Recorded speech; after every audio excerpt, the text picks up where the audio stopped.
Hello दोस्तों, स्वागत है आप सभी का आपके अपनी यूट्यूब चैनल विश्वगुरु एकेडमी पर। दोस्तों, क्लास 8th की साइंस की एनसीईआरटी के जो हमारे नोट्स चल रहे हैं उसमें आज की इस वीडियो में हम लोग 13 चैप्टर कंटिन्यू करेंगे।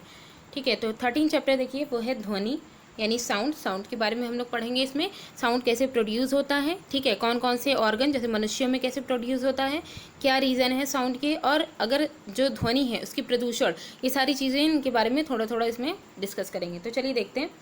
पहले हम देखेंगे कि साउंड क्या होता है। तो ध्वनि क्या होती है? कंपित वस्तुओं द्वारा उत्पन्न, जो मतलब ध्वनि जो होती है वो कंपित वस्तुओं द्वारा उत्पन्न होती है। ठीक है, यानी ऐसी वस्तुएं जिनमें वाइब्रेशन होता है, उन्हीं वाइब्रेशन से क्या होती है, ध्वनि उत्पन्न होती है। अब यहाँ पे ये जो कंपन है वो क्या होता है, इसे समझना जरूरी है। तो किसी वस्तु की अपनी माध्य स्थिति के इधर उधर या आगे पीछे होने वाली जो गति होती है उसी को हम क्या कहते हैं, कंपन कहते हैं। यानी हम ये कह सकते हैं जैसे ये माध्य स्थिति है, अब कोई वस्तु है वो इसकी माध्य स्थिति के बराबर उसकी डिस्टेंस होनी चाहिए। ठीक है, माध्य स्थिति के इधर उधर मूवमेंट करे, ठीक, और उसके बाद या तो फिर आगे पीछे मूवमेंट करे। तो मतलब दो तरीके के ही मूवमेंट होंगे, या तो इधर उधर होगा चारों दिशाओं में से, या फिर आगे पीछे होगा। तो इसी को ही हम क्या कहते हैं, कंपन कहते हैं। ठीक है, अब जो कंपायमान वस्तुएं होती हैं वही क्या करती हैं, ध्वनि उत्पन्न करती हैं। कंपायमान वस्तुओं में जैसे आप देख सकते हैं, अभी हम सिंपल एक एग्जांपल लें तो जैसे एक बॉक्स है, ठीक है, उसमें हम रबर बैंड लगा लें। रबर बैंड लगाने के बाद उसमें हम क्या करें, या रबर बैंड जैसी कोई भी वस्तु हो जो लचीली हो, जो मतलब वाइब्रेशन कर सके, तो हम उसकी सेंटर से अगर हम उसे एक तरफ खींचेंगे, ठीक है, मतलब इतना टाइट होना चाहिए कि एक तरफ अगर हम खींचे तो उसके बाद खींचने के बाद जैसे ही हम छोड़ेंगे तो वो हमको ऐसे दिखेगा कि उसमें कंपन होता हुआ हमको दिखेगा कि अपनी मिड लाइन से इधर उधर उसमें वाइब्रेशन हो रहा है, थोड़ा बहुत उसमें साउंड भी सुनने को मिलेगा। तो ऐसी चीज़ें होती हैं। यहाँ पे यही चीज़ बताई गई, कुछ स्थितियों में ये कंपन जो होते हैं वो हमें दिखाई दे जाते हैं। जैसे आपने देखा होगा कि घंटी में अगर जो हमारे जो बेल होती है, ठीक है, बड़ी सी बेल जो कि किसी भी धातु लोहे वगैरह की बनी हो, उस पर अगर हम किसी भी चीज़, किसी ठोस चीज़ से ही उस पर अगर हम एक बार मारें, ठीक है, तो वो भी थोड़ी देर के लिए वाइब्रेशन करेगी, और वो वाइब्रेशन करेगी तो साउंड भी प्रोड्यूस करेगी। तो उस ऐसे कुछ आयाम होते हैं जिनमें जो ये जो आयाम बना रही होती हैं, एम्पलीट्यूड जो बना रहे होते हैं, तो उनमें हम कंपन को देख सकते हैं। लेकिन कुछ ऐसी वस्तुएं होती हैं जिनका आयाम जो एम्पलीट्यूड होता है वो इतना छोटा होता है। आयाम आप इसी को ही कह सकते हैं, जैसे ये इसकी माध्य स्थिति है, इधर से जो एक मूवमेंट बनाया यहाँ तक कि उतनी ही डिस्टेंस यहाँ पे भी कवर किया। ठीक है, जितनी डिस्टेंस इधर कवर किया उतनी डिस्टेंस इधर कवर की, इसी को ही हम एम्पलीट्यूड कहते हैं या आयाम कहते हैं। तो अधिकांश स्थिति ऐसी होती है जिनमें आयाम या एम्पलीट्यूड इतना कम होता है कि हम उन्हें नहीं दे सकते हैं। जैसे कि जो मॉस्किटो होते हैं, मॉस्किटो के जो पर होते हैं, ठीक है, वो भी तो उसका मतलब कि वाइब्रेशन उसमें भी होता है, वो भी कंपन करते हैं, लेकिन हम उन्हें देख नहीं सकते क्योंकि वो बहुत ही ज़्यादा, एक तो छोटे और बहुत ही स्पीड में उन लोग का ये सारी चीज़ें होती हैं। ठीक है, अब नेक्स्ट देखिए, हमारे भारत के अनेक भागों में बजाए जाने वाले वाद्य यंत्र। तो हमारे भारत में जो वाद्य यंत्र बजाए जाते हैं वो देखिए कौन कौन से हैं। पहला है मंजीरा, जिसे झांझ कहते हैं, फिर घटम, फिर नूट। नूट क्या होता है, मिट्टी के बर्तन से ये बनता है। ठीक है, उसके बाद आता है करताल। तो ये कुछ भारत में मतलब अनेक भाग जो हैं उन वहाँ पर वाद्य यंत्र बजाए जाते हैं। जैसे यहाँ पे कुछ आप यहाँ पे देख सकते हैं। सबसे पहले यहाँ पे देखिए हारमोनियम, भी ये भी इंडियन इंस्ट्रूमेंट है। हारमोनियम है, बांसुरी है, सितार है, तबला है, ये सब भी बजाया जाता है। इसके अलावा यहाँ पे देखिए ये है मंजीरा। ठीक है, मंजीरा है, ये घटम है, जो घड़ा वगैरह जो होता है उसको बजा करके। यहाँ पे एक चीज़ देखिए, एक तारा दिखाया गया है। एक तारा एक ऐसा जो है ये वाद्य यंत्र है जिसे हम लोग अपने अपने हाथों से भी मतलब खुद भी इसको बना सकते हैं। नारियल का अगर गोला लेकर के, नारियल का आधा हिस्सा जो है उसको लेकर के इस तरीके से रबर बांध करके एक लकड़ी के सहारे से, ठीक है, ऐसे जो स्ट्रक्चर इसमें बनाया गया इस तरीके से हम लोग बना सकते हैं। अक्सर करके आपने देखा होगा कि जब पतंग वगैरह जो है उससे ये ऊपर वाला जो स्ट्रक्चर है, ठीक है, इसको हम लोग बनाते हैं, ठीक, डोरी वगैरह बांध करके।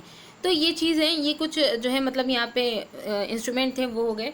इसके बाद देखिए मनुष्य द्वारा उत्पन्न ध्वनि। अब क्या है, ये सबसे इम्पॉर्टेंट है कि मनुष्य जो है वो कैसे ध्वनि उत्पन्न करते हैं।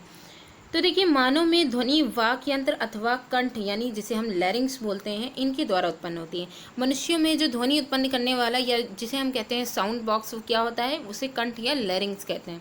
ठीक है, अब ये जो वाक यंत्र यानी लैरिंग्स है, ये होता कहाँ है, ये श्वास नली के जो विंड पाइप होता है हम लोग के जो मतलब खाने वाला फूड पाइप जो होता है, इसके ऊपर विंड पाइप होता है। विंड पाइप के ऊपरी सिरे पर ये जो लैरिंग्स होता है ये होता है। ठीक है, अब ये जो वाक यंत्र है ये कंठ के आर पार वाक यंत्र कहें या फिर कंठ कहें, वही लैरिंग्स, इनके आर पार दो वाक तंतु इस प्रकार तनित होते हैं कि उनके बीच में वायु के निकलने के लिए एक संकीर्ण झिरी बनी होती है, पतली सी झिरी बनी होती है। जब फेफड़े वायु को बलपूर्वक झिरी से बाहर निकालते हैं तो वाक तंतु कंपित होते हैं, जिससे ध्वनि उत्पन्न होती है।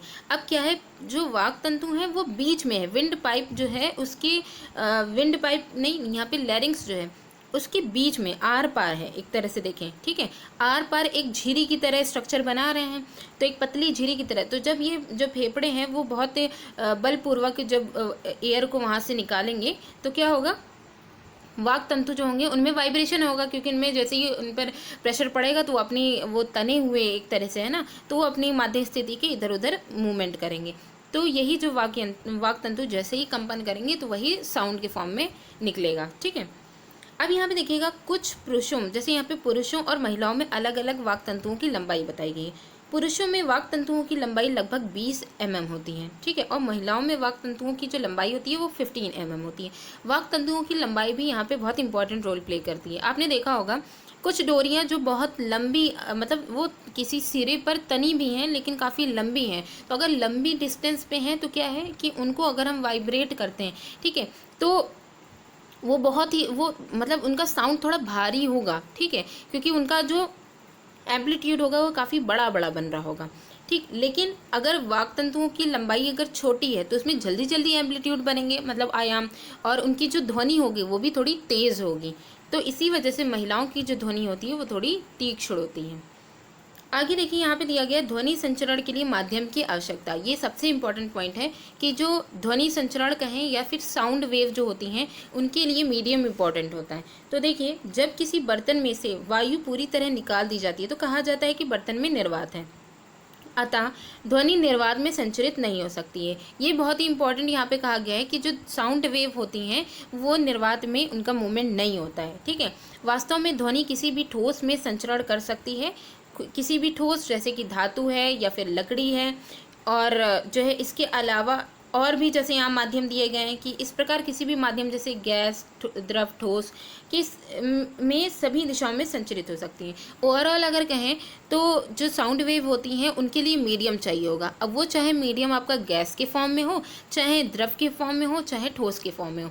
गैस के फॉर्म में आपने मोस्टली आपने देखा होगा कि जनरली जब हम लोग बोलते हैं तो हम लोग एयर में ही तो बोलते हैं, तो एयर में साउंड वेव सीधा सा अगर हमने बोला है तो कोई पर्सन मतलब थोड़ी भी अगर डिस्टेंस पे है तो उसे सुनाई दे देगा, ठीक है। तो ये क्या है, इसके लिए मीडियम क्या मिल रहा है, बीच में हमारे या दूसरे पर्सन के बीच में क्या है, एयर का कांटेक्ट है ना, मीडियम क्या बन रहा है, एयर बन रहा है। इसी तरीके से अगर आप एक टब में पानी भरें और उसमें टब के अंदर जो है बेल को बजाएं, ठीक है, और उस टब की जो सरफेस है उस पर अपना कान लगाए रहें, तभी भी आपको सुनाई देगा।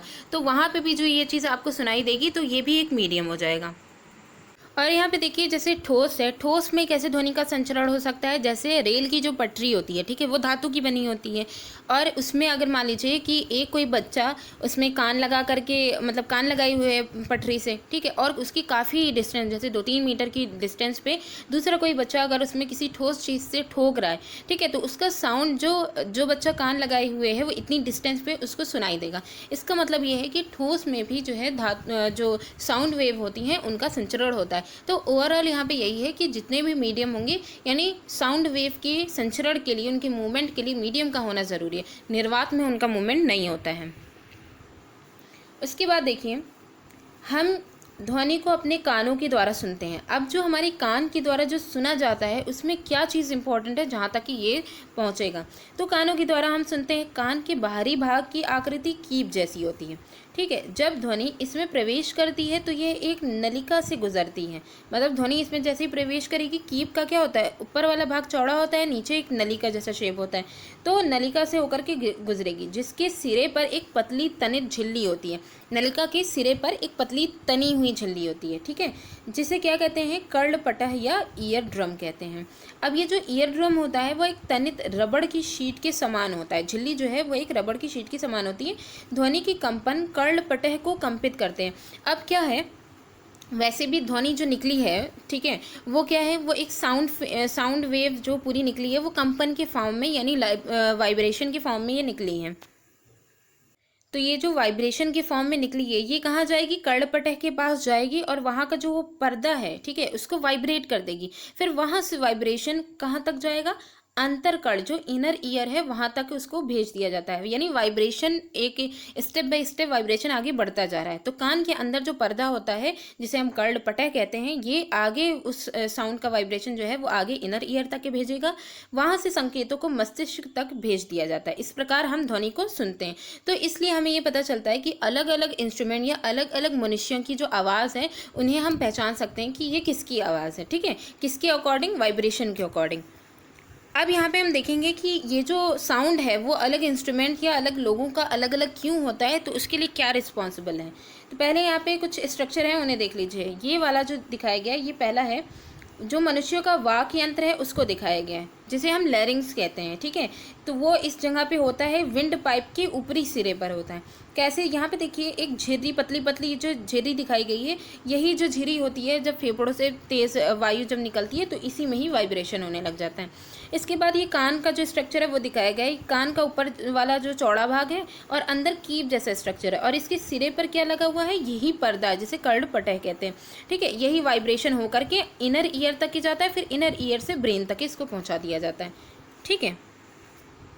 उसके बाद देखिए जो वाइब्रेशन है, यानी यहाँ पे जो कंपन है उसके लिए क्या इंपॉर्टेंट है, कंपन का आयाम, आवर्तकाल और आवृत्ति, इन तीनों के बारे में जानना बहुत ज़रूरी है। जैसे किसी वस्तु का बार बार अपनी माध्य स्थिति के इधर उधर गति करना क्या कहलाता है, कंपन कहलाता है, ठीक है। इस गति को ही हम क्या कहते हैं, दोलनी गति कहते हैं। तो यहाँ पे दोलन गति यही हो गई कि अपनी माध्य स्थिति के कोई भी वस्तु इधर उधर बराबर डिस्टेंस कवर करें, तो वही क्या कहलाएगी, दोलनी गति कहलाएगी। अब इसमें देखिए आवृत्ति क्या होती है। आवृत्ति जिसे हम फ्रीक्वेंसी कहते हैं, प्रति सेकंड होने वाले दोलनों की संख्या, हर सेकंड होने वाले जो दोलन हैं उनकी संख्या को ही दोलन की आवृत्ति कहते हैं। आवृत्ति का मात्रक क्या होता है, हर्ट्ज होता है। आपने फॉर्मूला देखा होगा, आवृत्ति का क्या होता है, n=1/t होता है, ठीक है। तो प्रति सेकंड जो दोलनों की संख्या है वही आवृत्ति कहलाती है।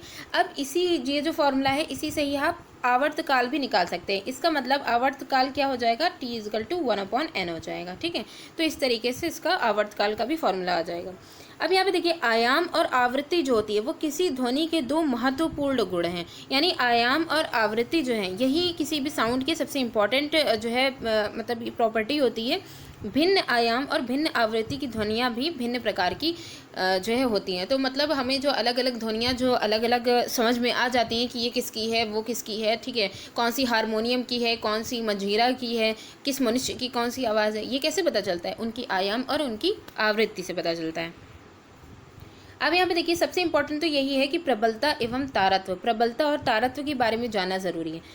तो यहाँ पे देखिए ध्वनि की प्रबलता इसके आयाम पर निर्भर करती है, इसका जो एम्पलीट्यूड है उस पर निर्भर करती है। जब किसी कंपित वस्तु का आयाम अधिक होता है तो इसके द्वारा उत्पन्न ध्वनि प्रबल होती है। जब आयाम अधिक बनते हैं, ठीक है, ज़्यादा संख्या में जो होंगे तो उनके द्वारा जो है ध्वनि होगी वो प्रबल बनेगी, और आयाम के कम होने पर उत्पन्न ध्वनि जो होती है वो मंद होती है। तो यहाँ पे मेनली एम्पलीट्यूड की बात की जा रही है। एम्पलीट्यूड क्या होता है, ये अपनी माध्य स्थिति की ये वाली जो पूरी कंडीशन है कि ये इनकी मेन पोजीशन है, इससे ऊपर जितनी डिस्टेंस पे गए उतनी नीचे डिस्टेंस पे, तो यहाँ से यहाँ तक की जो पूरा होगा ये एक एम्पलीट्यूड होगा। तो यहाँ क्या कह रहे हैं, जब एम्पलीट्यूड अधिक होता है, ठीक है, तो क्या होगा, ध्वनि प्रबल होगी, स्ट्रांग होगी, ठीक है, और आयाम के कम होने पर ध्वनि क्या होती है, मंद हो जाती है, मतलब धीमी हो जाती है। फिर अब आता है आवृत्ति के बारे में। ये तो हो गई प्रबलता की बात जो कि डिपेंड करेगी एम्पलीट्यूड पे। आवृत्ति यानी फ्रीक्वेंसी से क्या मतलब वो है, आवृत्ति ध्वनि की तीक्ष्णता और जो तारत्व है उसको निर्धारित करती है। यानी जो तीखापन जो होता है, ध्वनि का जो तीखापन होता है वो फ्रीक्वेंसी पे डिपेंड करता है। यदि कंपन की आवृत्ति अधिक है तो ध्वनि भी तीखी या तारत्व अधिक होगा, ठीक है। आवृत्ति अगर अधिक है, आवृत्ति डिपेंड करती है कि जो कोई भी आवाज़ जो है वो कितनी तीखी है, ठीक है, कितनी तेज़ है। और जिनका मतलब कि यहाँ पे बताया गया है तो ध्वनि तीखी या तारत्व अधिक होगा। जैसे एग्जाम्पल में देखिए सीटी और पक्षी की आवाज़, महिला की आवाज़, तो इन सब की जो फ्रीक्वेंसी होती है ये बहुत ही ज़्यादा होती है, ठीक है, तभी वो इतनी तीखी होती है। और वही बताया गया यदि कंपन की आवृत्ति अगर कम है, जो फ्रीक्वेंसी है वो अगर कम है तो ध्वनि का जो तारतम्य होगा वो भी कम हो जाएगा। ठीक है, तो जैसे कि आपने ढोल की आवाज़ सुनी होगी, ढोल की आवाज़ भारी होती है लेकिन तीक्ष्ण नहीं होती है। मतलब अपनी जितनी डिस्टेंस, मतलब जिस जगह पे ढोल बज रहा है वहाँ पे तो वो पूरा गूंजेगा, लेकिन वो कहें कि ढोल की आवाज़ काफ़ी दूर तक की चली जाए, उतनी दूर तक की नहीं जा पाएगी जितनी दूर तक के जो सीटी की आवाज़ है वो चली जाएगी, क्योंकि जो तीक्ष्ण आवाज़ होती हैं वो कहीं पे भी पहुँच जाएंगी। ठीक है, शेर की दहाड़ है, पुरुष की आवाज़ है, इन सब में क्या होता है, इनकी फ्रिक्वेंसी कम होती है। ठीक है, इसके बाद देखिएगा श्रव्य तथा अश्रव्य ध्वनियाँ क्या होती हैं। वो ध्वनियाँ जो सुनी जा सकती हैं उनको हम श्रव्य ध्वनियाँ कहते हैं। जैसे मानव के जो कर्ण होते हैं वो 20 हर्ट्ज से 20,000 हर्ट्ज के बीच की आवृत्ति का जो परास होता है उससे सुन सकते हैं, इन्हें ही श्रव्य ध्वनियाँ कहते हैं। कहने का मतलब ये है कि मनुष्यों के जो कर्ण होते हैं वो 20 हर्ट्ज से 20,000 हर्ट्ज के बीच की जो ध्वनि होती है उसी को ही सुन सकते हैं, यही उनकी रेंज है। ठीक है, फ्रिक्वेंसी इतनी होनी चाहिए। कुछ जंतु जैसे कुत्ता यहाँ पे दिया गया है, ये 20,000 हर्ट्ज से अधिक की जो आवृत्ति है उनकी जो ध्वनियाँ होती हैं उनको भी सुन सकते हैं। 20,000 हर्ट्ज की अधिक की आवृत्ति की जो ध्वनि होगी उससे कौन सुन सकते हैं, कुत्ते जैसे जो जानवर हैं वो। इन ध्वनियों को पराश्रव्य ध्वनियाँ कहते हैं। 20,000 से अधिक वाली जो ध्वनियाँ होती हैं 20,000 हर्ट्ज से, उनको पराश्रव्य ध्वनियाँ यानी अल्ट्रासाउंड कहते हैं। मेनली इन जो साउंड होती हैं इनका यूज़, इन ध्वनियों का प्रयोग चिकित्सा के क्षेत्र में अनेक समस्याओं के अनुसंधान एवं निदान के लिए किया जाता है। तो आप लोग जानते हैं अल्ट्रासाउंड वगैरह क्या होता है, पूरे अब्डोमेन का अल्ट्रासाउंड कराते हैं, तो वो सब क्या होती हैं, यही जो साउंड वेव होती हैं 20,000 हर्ट्ज से अधिक। ठीक है, इन्हीं का ही यूज़ किया जाता है। इसके बाद देखिए, अब यहाँ पे हमें देखना है शोर और सुस्वर ध्वनि, इन दोनों में अंतर क्या है। शोर क्या होता है, निर्माण कार्य स्थल, बसों, ट्रकों के हॉर्न की अप्रिय ध्वनियाँ शोर कहलाती हैं। आपने देखा होगा कि निर्माण कार्य स्थल और बस और ट्रक के जो हॉर्न होते हैं वो इतनी ज़्यादा तेज़ होते हैं कि मतलब वो हम लोग को बिल्कुल भी अच्छे नहीं लगते हैं, बिल्कुल भी अप्रिय होते हैं। ऐसे साउंड जो हमको जो है मतलब कि बिल्कुल भी सुखद नहीं लगते हैं, तो वही क्या कहलाते हैं, शोर कहलाते हैं। और सुस्वर ध्वनियाँ क्या होती हैं, जो ध्वनियाँ कानों को सुखद लगती हैं, जो अच्छी लगती हैं, जो थोड़ा पीसफुल लगती हैं। ठीक है, वो जो है सुस्वर ध्वनियाँ कहलाती हैं। जैसे वाद्य या हारमोनियम आदि की ध्वनियाँ सुस्वर लगती हैं। ठीक है, लेकिन कभी कभी ये भी, अगर वाद्य यंत्र को भी हम अजीब तरीके से बजाएं तो मतलब वो भी अप्रिय हो सकती हैं, तो वो एक शोर का ही फॉर्म बन जाएंगी। इसके बाद है ध्वनि प्रदूषण। ध्वनि प्रदूषण सबसे इंपॉर्टेंट यहाँ पे पॉइंट होगा। वातावरण में अत्यधिक या अवांछित ध्वनियों को ध्वनि प्रदूषण कहते हैं। प्रेजेंट टाइम में अगर आप देखें तो जगह जगह जो है डीजे बजने लग गए हैं, क्लब वगैरह में बहुत ज़्यादा डीजे बज रहे हैं। जितनी ज़्यादा गाड़ियाँ हो गई हैं उतनी ज़्यादा उनका पोल्यूशन, नॉइज़ पोल्यूशन और भी ज़्यादा बढ़ गया है। ठीक है, हॉर्न वगैरह, तो ये सारी चीज़ें हैं। अब वातावरण में ये जो अत्यधिक और जो अवांछित, अब इनकी ज़रूरत तो है नहीं इन सभी साउंड की, लेकिन ये एक्स्ट्रा में जो साउंड है वही क्या क्रिएट कर रहे हैं, ध्वनि प्रदूषण क्रिएट कर रहे हैं। उदाहरण में जैसे देखिएगा, वाहनों की ध्वनियाँ, पटाखों की विस्फोट, पटाखे जब उनका विस्फोट होता है कितनी तेज़ होता है, से उत्पन्न ध्वनियाँ, टेलीविज़न तथा ट्रांजिस्टर, रेडियो, रसोई घर के कुछ उपकरण भी बहुत ज़्यादा जो है मतलब साउंड क्रिएट करते हैं। आदि से उत्पन्न अवांछित ध्वनियाँ सभी ध्वनि प्रदूषण के लिए उत्तरदायी हैं। जैसे यहाँ पे रसोई घर के बर्तन की बात इसलिए भी कही गई है, जैसे कभी कभी क्या होता है, कुछ ऐसे मरीज़ होते हैं जो हमारे घर में हैं जिनके लिए साउंड, जो एक्स्ट्रा साउंड है या लाउड साउंड है, ठीक है, लाउड वॉइस वगैरह जो है, इन सब की उनके लिए हार्मफुल रहता है। ठीक है, तो अब यही है कि जो रसोई घर के बहुत से ऐसे बर्तन हैं जिनका मतलब बहुत ज़्यादा जो है आपस में आवाज़, बहुत ज़्यादा आवाज़ होती है, तो ये जो आवाज़ होती है ये मरीज़ों के लिए बहुत ज़्यादा हार्मफुल है।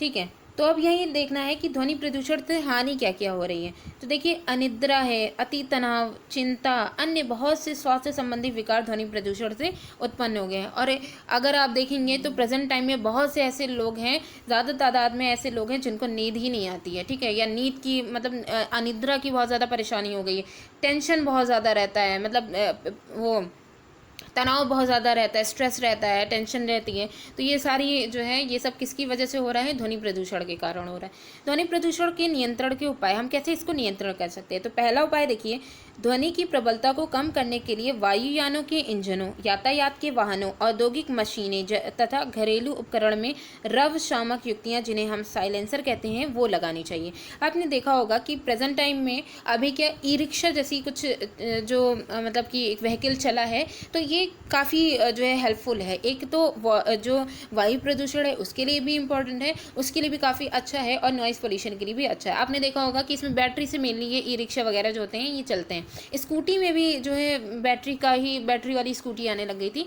तो ये जो ई रिक्शा होते हैं ये बैटरी से चल रहे हैं, तो जाहिर है कि जो डीजल वगैरह जल नहीं रहा है, तो इससे क्या हो रहा है कि जो है वायु प्रदूषण भी कम हो रहा है। नॉइज़ पोल्यूशन इसमें आपने देखा होगा, अगर आप बैठे होंगे कभी भी ई रिक्शे पे, तो इसमें नॉइज़ पोल्यूशन जितना टैक्सी में होता है उससे बहुत ज़्यादा इसमें कम रहता है। ठीक है, तो इसी तरीके से काफ़ी जो व्हीकल वगैरह हैं, जिन जिन चीज़ों से नॉइज़ पोल्यूशन बढ़ रहा है उनमें हम साइलेंसर को लगा करके इन्हें कम कर सकते हैं। और इसमें सबसे ज़्यादा जो इंपॉर्टेंट रोल प्ले करते हैं वो ये हैं, ध्वनि प्रदूषण को कम करने के लिए सड़कों और भवनों के आसपास पेड़ लगाने चाहिए। ये जो पेड़ होते हैं ये जो एक्स्ट्रा में जो नॉइज़ होती है इसको एब्जॉर्ब कर लेते हैं। ठीक है, आपने देखा होगा कि वन वगैरह जो होते हैं, वन में इतनी शांति क्यों होती है, वन से बाहर अगर जो मतलब कि गाड़ी वगैरह का जो पूरा शोर होता है वो क्यों नहीं वन में सुनाई देता, क्योंकि जो वन होते हैं वो पेड़ पौधे जो होते हैं वो जो एक्स्ट्रा साउंड होता है इसको एब्जॉर्ब कर लेते हैं। तो इसी वजह से सड़कों और भवनों के आसपास पेड़ लगाने चाहिए। ठीक है, तो ये भी ध्वनि प्रदूषण को कम करने के लिए सबसे ज़्यादा इंपॉर्टेंट है। तो फ्रेंड्स, आज की जो ये वीडियो है वो यहाँ पे हमारी कंप्लीट हो जाती है। अब हमारा जो नेक्स्ट चैप्टर है वो नेक्स्ट वीडियो में डिस्कस करेंगे। ठीक है, तो थैंक्स फॉर वॉचिंग।